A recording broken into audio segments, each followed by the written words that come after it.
Hello students, Neena Hindi classes में आपका स्वागत है। आज हम कक्षा 9वीं हिंदी एनसीईआरटी की पाठ्य पुस्तक क्षितिज भाग 1 का पाठ 4 सांवले सपनों की याद पढ़ेंगे, जिसके लेखक जाबिर हुसैन जी हैं। ये बच्चों पाठ क्या है असल में, ये जो जाबिर हुसैन जी हैं, ये अपने एक पक्षी विज्ञानी मित्र जिनका नाम था सालिम अली, उनकी मृत्यु के तुरंत बाद उन्होंने इसे अपनी डायरी में एक संस्मरण के तौर पर लिखा। इसमें वे अपने मित्र सालिम अली जी के जीवन के बारे में बता रहे हैं। ये बता रहे हैं कि सालिम अली जी जो हैं, जो अब नहीं रहे, जिनकी मृत्यु के बाद ये लिख रहे हैं, अपना दुख प्रकट कर रहे हैं। ठीक है, तो ये लिख रहे हैं और हमें बता रहे हैं कि जो सालिम अली जी हैं, वे कितने ज्यादा पक्षी प्रेमी थे, उनको पक्षियों से कितना प्रेम था और वो पक्षियों को एक अलग ही नजरिए से देखते थे। उन्हें घंटों पक्षियों को देखना, उनके बारे में जानना, उनकी जीवन को जानना, उनकी आदतों को जानना, ये सब उन्हें बहुत पसंद था। तो अब वो नहीं रहे और उनकी याद में जाबिर हुसैन जी ने ये कहानी लिखी है। ठीक है, जो कि कहानी नहीं, संस्मरण है, उनकी याद में लिखा है अपनी डायरी में उन्होंने। तो आइए हम इस पाठ को पढ़ते हैं और उनके पक्षी प्रेम को जानते हैं और वे हमें पक्षियों के बारे में क्या-क्या जानकारी देते हैं, उसे भी हम पढ़ेंगे। आइए शुरू करते हैं। सांवले सपनों की याद। सुनहरे परिंदों के खूबसूरत पंखों पर सवार सांवले सपनों का एक हुजूम, हुजूम मतलब भीड़, मौत की खामोश वादी की तरफ अग्रसर है। कोई रोक टोक सके कहाँ संभव है। हाँ, इस हुजूम में आगे आगे चल रहे हैं सालिम अली, अपने कंधों पर सैलानियों की तरह अपने अंतहीन सफर का बोझ उठाए। लेकिन यह सफर पिछले तमाम सफरों से भिन्न है। भीड़ भाड़ की जिंदगी और तनाव के माहौल से सालिम अली का यह आखिरी पलायन है। अब तो वो उस वन पक्षी की तरह प्रकृति में विलीन हो रहे हैं जो जिंदगी का आखिरी गीत गाने के बाद मौत की गोद में जा बसा हो। कोई अपने जिस्म की हरारत और दिल की धड़कन देकर भी उसे लौटाना चाहे तो वह पक्षी अपने सपनों के गीत दोबारा कैसे गा सकेगा। यहाँ पर हमें जाबिर हुसैन जी सालिम अली जी के बारे में बता रहे हैं कि वे अब अपने जीवन की अंतिम सांसें ले रहे हैं। ये बता रहे हैं, ये भीड़, ये हुजूम मतलब जो मौत की ओर बढ़ रही है, कहने का मतलब हर रोज लोग मर रहे हैं, ये उसमें सबसे आगे चल रहे हैं कि अब अपनी मौत की ओर अग्रसर हैं। ठीक है, ये तब का बता रहे हैं। ये बता रहे हैं कि अपने कंधों पर सैलानियों, सैलानियों मतलब टूरिस्ट, जैसे टूरिस्ट जो होते हैं, जो घूमने आए होते हैं कहीं पर, उनकी तरह जो अपने अंतहीन सफर का बोझ उठाकर बस चलते रहते हैं, उस तरीके से ये चल पड़े हैं, जिनका अब जीवन का सफर खत्म हो रहा है। ठीक है, और ये बता रहे हैं कि ये सफर जो है, ये दुनिया की या जिंदगी की बाकी सफरों से बिल्कुल अलग है, क्योंकि अब ये सफर इनका खत्म होता जा रहा है। जीवन का इनका आखिरी पलायन है। पलायन मतलब जो मैदान छोड़कर चले जाते हैं, वहां से निकल जाते हैं, क्योंकि अब ये जिंदगी छोड़कर जा रहे हैं, तो ये इनका आखिरी सफर है। ठीक है, ये बता रहे हैं कि ये उस वन पक्षी की तरह है जो प्रकृति में विलीन हो रहा है, जो अपना वो वन पक्षी जो अपना आखिरी गीत गाने के बाद मौत की गोद में मानो जा बसा हो। कि फिर तो चाहे कि जिसको मौत ही बुला ले, तो उसको चाहे कोई अपने जिस्म की हरारत, कहने का मतलब उष्णता, गर्मी या दिल की धड़कन भी दे दे, कहने का मतलब कोई उसके लिए कुछ भी कर दे, वो फिर से नहीं आ सकता और ना ही अपने सपनों के गीत दोबारा गा सकता। इसी प्रकार से सालिम अली भी दोबारा नहीं आ सकते। ठीक है। मुझे नहीं लगता कोई इस सोए हुए पक्षी को जगाना चाहेगा। वर्षों पूर्व खुद सालिम अली ने कहा था कि लोग पक्षियों को आदमी की नजर से देखना चाहते हैं। हाँ, ये बता रहे हैं जाबिर हुसैन जी, क्योंकि इनके मित्र थे सालिम अली। तो जब वो जीवित थे, ये बता रहे हैं कि तब उन्होंने वर्षों पूर्व बताया था कि लोग जो हैं वो पक्षियों को आदमी की नज़र से देखते हैं, मतलब अपनी नज़र से देखते हैं। और इसके अलावा अगर वो अपनी नज़र से ना देखकर अगर उन्हें वो प्रकृति की नज़र से देखें, ठीक है, जैसे जंगलों और पहाड़ों, झरनों और आबशारों मतलब झरना, इन सभी चीज़ों को, चाहे वो पक्षी हो, जंगल हो, पहाड़ हो, झरने हो, ठीक है, कुछ भी हो, इन सबको प्रकृति की नज़र से देखें, आदमी की नज़र से नहीं, तो उनको ज़्यादा समझ में आएगा।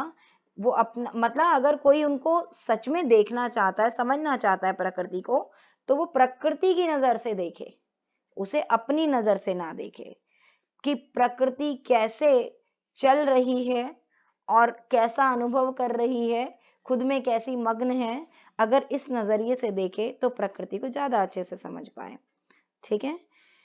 फिर आगे कहते हैं, भला कोई आदमी अपने कानों से पक्षियों की आवाज का मधुर संगीत सुनकर अपने भीतर रोमांच का सोता फूटता महसूस कर सकता है?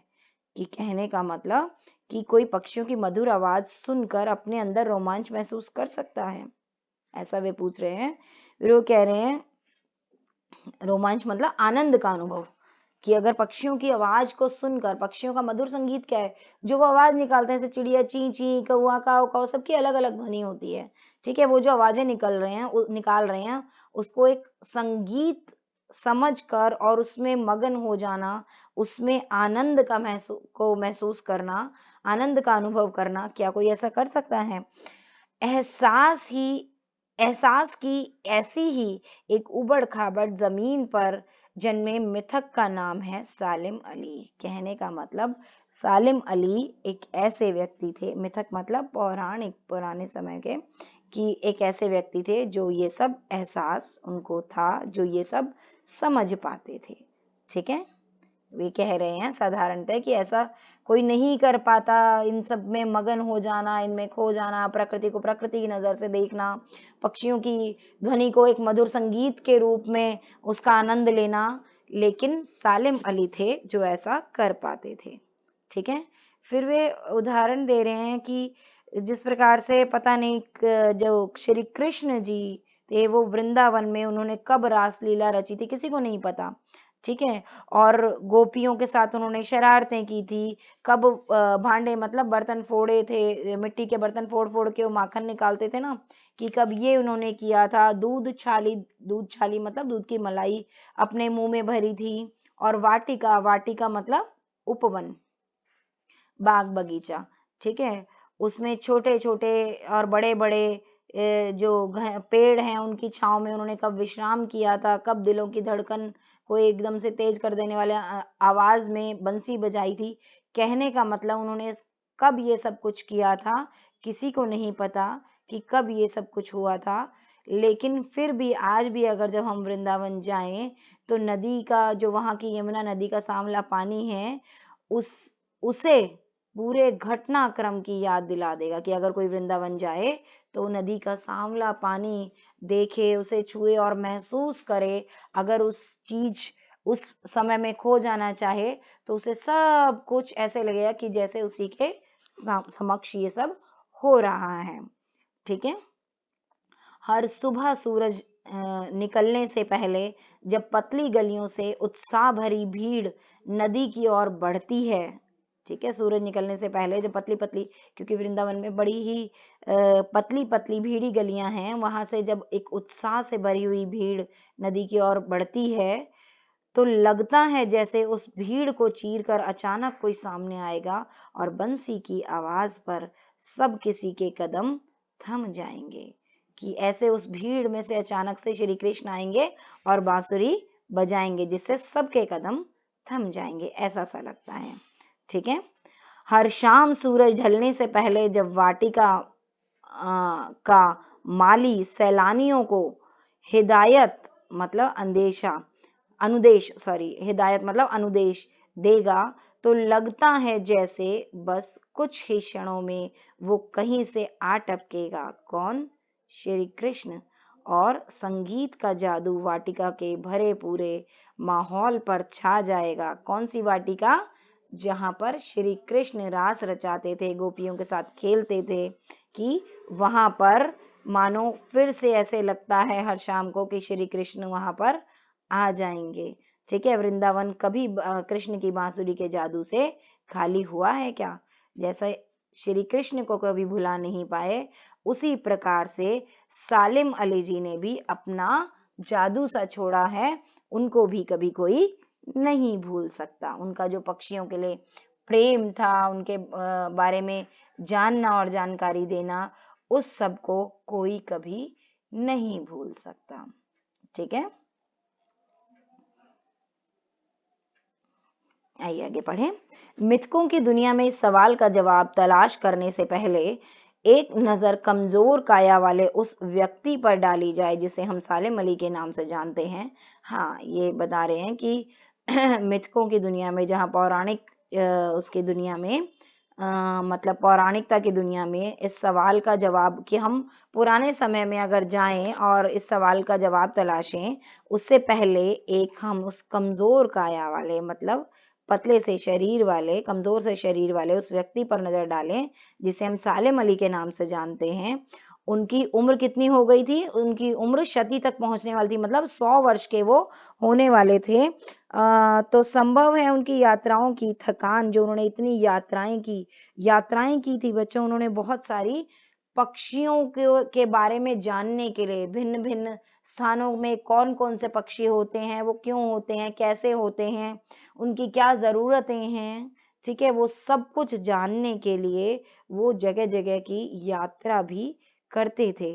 ठीक है, तो संभव है कि उनकी जो यात्राएं थी इतनी सारी, उनकी उसकी थकान से उनका शरीर कमजोर हो गया हो, या कैंसर जैसी जानलेवा बीमारी जो थी वो उनकी मौत का कारण बनी हो। ठीक है, लेकिन उनके अंतिम समय तक मौत उनकी आंखों से वह रोशनी छीनने में सफल नहीं हुई जो पक्षियों की तलाश और उनकी हिफाजत के प्रति समर्पित थी। सालिम अली को आंखों पर चढ़ी दूरबीन उनकी मौत के बाद ही तो उतरी थी। इस पूरे का कहने का तात्पर्य क्या है लेखक का, वो ये बता रहे हैं कि सालिम अली 100 साल के होने वाले थे और उनका शरीर जो था वो अब दुबला पतला बिल्कुल हो चुका था। हो सकता है कि उनके जीवन भर की यात्राओं की थकावट हो, या उनको जो बीमारी हो गई थी उसकी वजह से हो। ठीक है, परंतु उनकी आंखों में वही रोशनी थी, वही तेज था, वो क्या, जो पक्षियों को खोजता था और पक्षियों के बारे में जानकारी हासिल करता था। ठीक है, फिर कह रहे हैं कि उनकी जो आंखों पे दूरबीन चढ़ी हुई थी वो उनकी मौत के बाद होती। दूरबीन, वो हमेशा दूरबीन लगाकर पक्षियों को देखते रहते थे और उनके बारे में जानते थे, उन्हें देखना उन्हें बहुत पसंद था। तो उनकी आंखों पर से दूरबीन मौत के बाद उतरी थी। कहने का मतलब अंतिम समय तक वो हमेशा पक्षियों को ही खोज रहे थे और उन्हीं के बारे में जान रहे थे, देख रहे थे। तो अंत समय तक भी वो पक्षियों को ही देख रहे थे।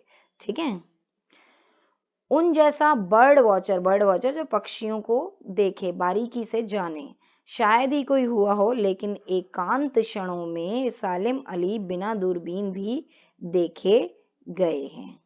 ठीक है, कुछ एकांत क्षणों में उनको बिना दूरबीन भी देखा गया है।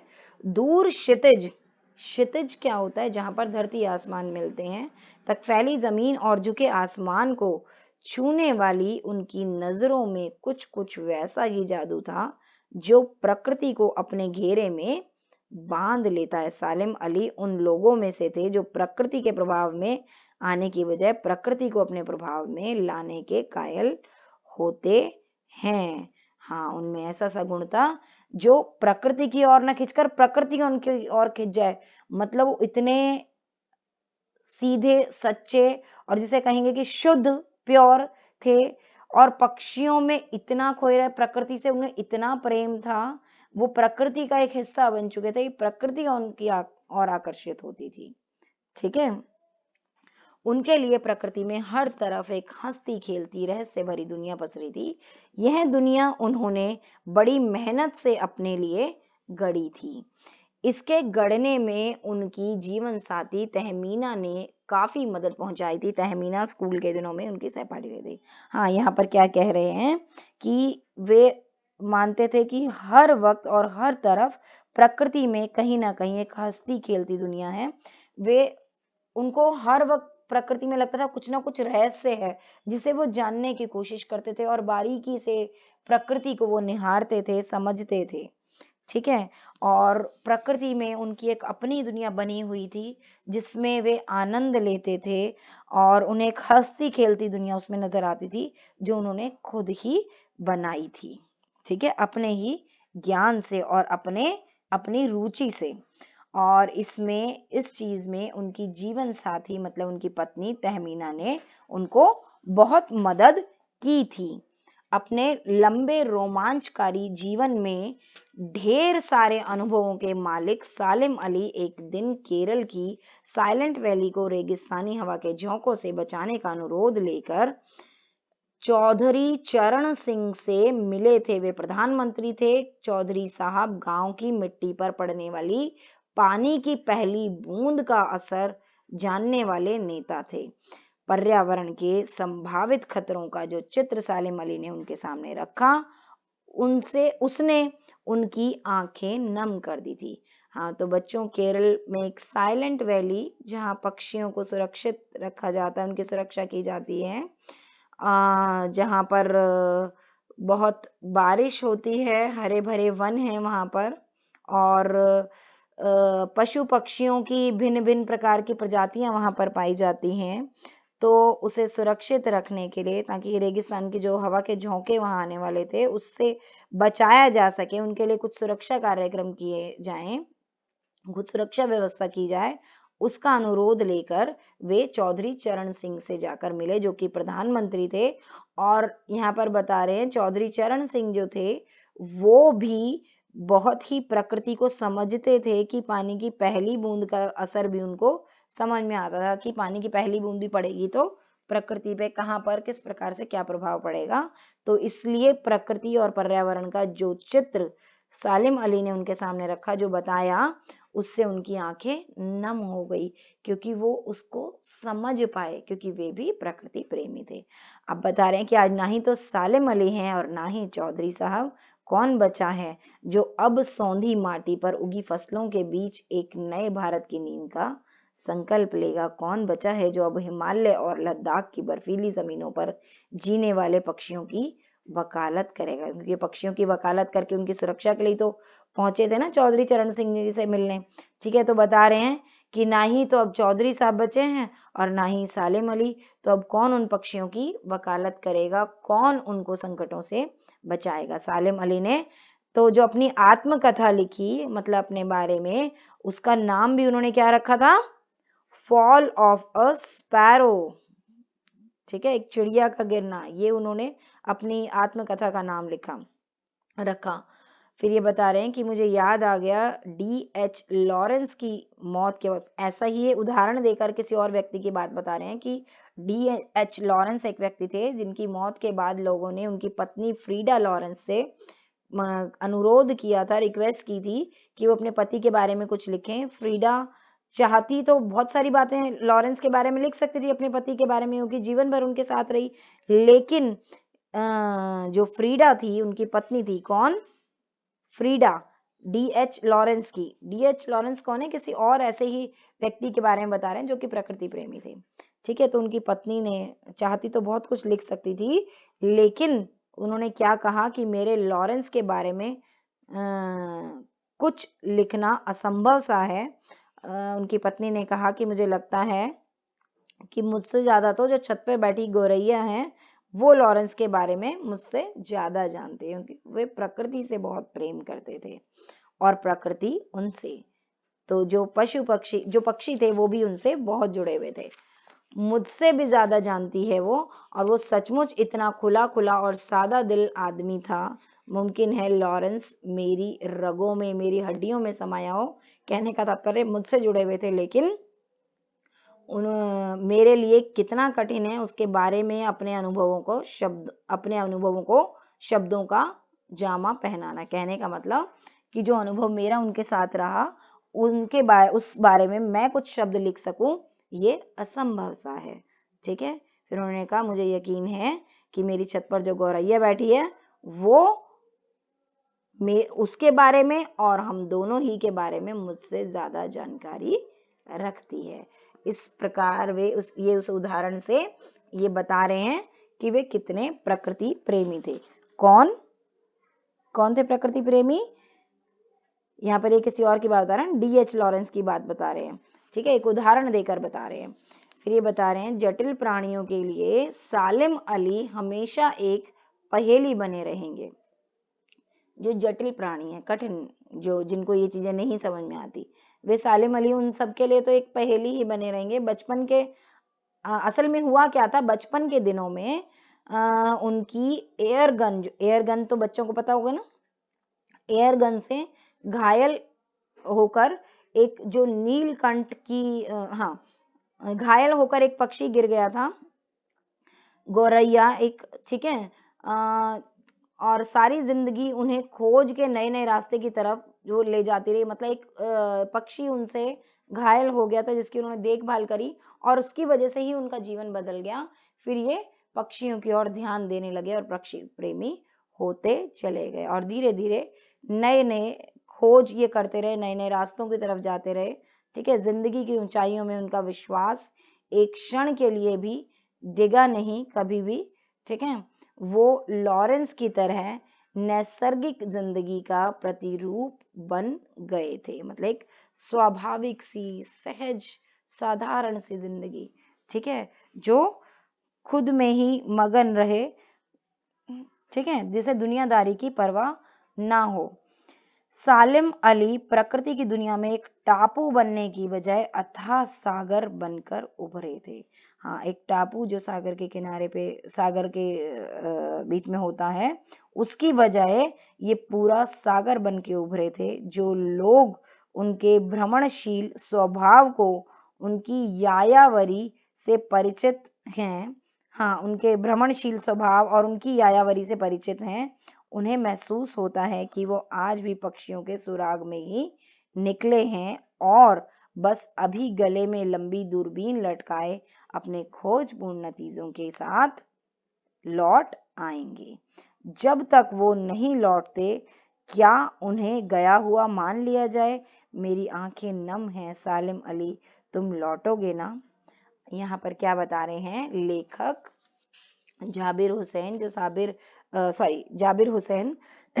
जो सालिम अली के मित्र थे, वो बता रहे हैं कि कुछ लोग जो उनसे प्रेम करते थे और हाँ, जो उनकी यायावर प्रवृत्ति को समझते हैं, कहने का मतलब उनकी घूमने की, कि वो क्यों घूमते थे, किस लिए घूमते, जिनको ये समझ में आता है, वो आज भी कहीं ना कहीं यही सोचते हैं कि वो आज भी किसी यात्रा पर निकले हैं और कुछ समय में, और जो कि पक्षियों के बारे में खोज करने गए हैं, और कुछ समय में वे गले में दूरबीन लटकाए फिर से वापस आएंगे और अपनी नई जानकारी लेकर आएंगे। ठीक है, फिर अब ये कहते कहते जो जाबिर हुसैन जी है, उनकी आंखें नम है, उनकी आंखों में आंसू आ जाते हैं और अपने मित्र सालिम अली, जिनकी मृत्यु हो गई है, कहते हैं सालिम अली तुम लौटोगे ना? ठीक है बच्चों, तो उम्मीद करती हूँ आपको मेरी वीडियो पसंद आई होगी। अगर आपको मेरी वीडियो पसंद आई तो इसे लाइक, शेयर और चैनल को सब्सक्राइब जरूर करें। और अगर आपको कोई भी डाउट हो तो डिस्क्रिप्शन में मेरा इंस्टा का लिंक दिया गया है, इंस्टा आईडी दी गई है, आप उस पर मैसेज कर सकते हैं। धन्यवाद।